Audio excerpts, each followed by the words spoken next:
जितने आजकल पढ़ लिख के लोग परेशान हैं। राधे राधे गुरुजी। जी। तो मेरा प्रश्न ये है कि मैं जीवन में कुछ भी नया करती हूँ तो उसमें अड़चन बहुत आती है। मेरा कार्य कभी पूरा नहीं होता। मेरा मन विचलित रहता है हमेशा उसको लेके। किसको लेके? जो भी मैं नया कार्य शुरू करती हूँ। क्या काम करती हैं? मैं अभी वैसे विद्यार्थी हूँ और मैं अभी परीक्षा देती हूँ या कोई नौकरी के लिए इंटरव्यू देती हूँ तो वो कभी पूर्ण नहीं होता। अच्छा है कि आपकी नौकरी नहीं लगी। भगवान चाह रहे हैं कि आप बिजनेस करें, कुछ बड़ा करें। नौकर क्यों बनना है ये बताओ। आप कहाँ क्या पढ़े हैं बताओ। गुरुजी मैंने टीचर का कोर्स करा है। तो खुद का कोचिंग सेंटर खोल लो ना। नौकर क्यों बनना? उसे बेहतर चलाओ, उसे बेहतर काम करो, उसमें मन लगाओ। नौकर क्यों बनना है ये बताओ। नौकरी क्यों करना है?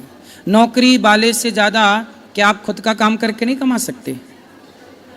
काबिलियत हो ना बेटा तो सब हो सकता है। वो काबिलियत ना हो तो फिर ज़िंदगी भर रोते रहो, इसके नाम का, उसके नाम का, भाग्य के नाम का। फिर ये रोना मिटेगा नहीं। तो गुरुजी जैसे कि अगर मेरे को कहीं एडमिशन लेना हो आगे पढ़ाई के लिए तो एडमिशन भी नहीं मिलता है गुरुजी। एडमिशन क्यों नहीं मिलेगा? जो अच्छे कॉलेजेस हैं उनमें बात करो। हमेशा मेरे कार्य में हमेशा गुरुजी अड़चन आती है। मैं जब से विद्यार्थी हूँ 11वीं कक्षा से। अभी कितनी पढ़ाई शेष है आपकी?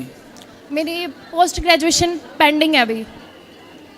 तो उससे ठीक करो, पढ़ो ना, पढ़ते भी रहो और पढ़ाते भी रहो और हिम्मत ना हारो।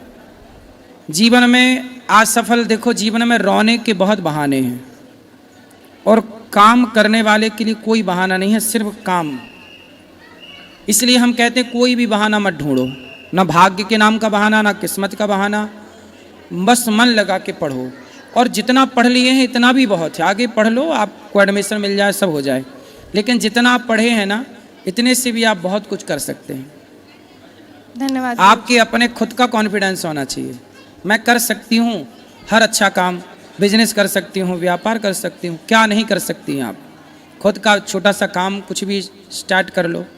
करने से सब होगा, नहीं करने से आप पूरा ग्रेजुएशन कर भी लो, पढ़ लो, PhD भी कर लो, तो करके भी फिर भी तो लोग भाग्य के नाम का रोना रो ही रहे हैं ना। जिनकी हो गई पढ़ाई पूरी वो कौन से खुश हैं? क्या पढ़ के खुश हो जाओगी? ये संसार की आज की पढ़ाई खुशी दे ही नहीं रही है। कोई भी बच्चा ना पढ़ लेने के बाद भी खुश नहीं है और ना पढ़ा हो तो भी खुश नहीं है। संसार की पढ़ाई केवल दुख दे रही है। इसलिए कहते पहले की पढ़ाई अच्छी थी, जो व्यक्ति को खुशियां देती थी। व्यक्ति पढ़ता ही इसलिए था खुश होने के लिए, आज पढ़ करके दुखी होता है। क्योंकि आज जो आप लोगों ने जो पढ़ाई की है ना, वो पढ़ाई केवल नौकरी पाने के लिए की है, केवल नौकर बनने के लिए। आपकी पढ़ाई आपको केवल नौकर बना सकती है। लेकिन हमारी सनातन की प्राचीन गुरुकुलों की पढ़ाई, चंद्रगुप्त को पढ़ाया, चाणक्य ने तो सम्राट बना के बिठा दिया। पहले की शिक्षा सम्राट का निर्माण करती थी, आज की शिक्षा नौकरों का निर्माण करती है। अंतर है ना बेटा। इसलिए हिम्मत ना हारो। पहले के लोग अनपढ़ होकर भी इतने परेशान नहीं थे जितने आजकल पढ़ लिख के लोग परेशान हैं। ऐसी पढ़ाई ठीक है, पर परेशान होने के लिए नहीं पढ़ा जाता। पढ़ाई इसलिए पढ़ते हैं कि हमें नॉलेज मिले, हमारा ज्ञान का स्तर बढ़े।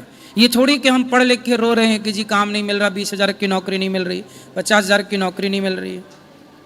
पढ़ लिख के भी यदि रोना हुआ तो वो तो अनपढ़ अच्छा था कि अनपढ़ होके रो रहा है, क्योंकि पढ़ लिख के भी तो आगे चल के रोनी है। इसलिए पढ़ाई का अर्थ ये बिल्कुल नहीं है कि आप रोएं। पढ़ाई का अर्थ ये है कि सेल्फ डिपेंड बने, आत्मनिर्भर बने। ठीक है? धन्यवाद गुरुजी। जी।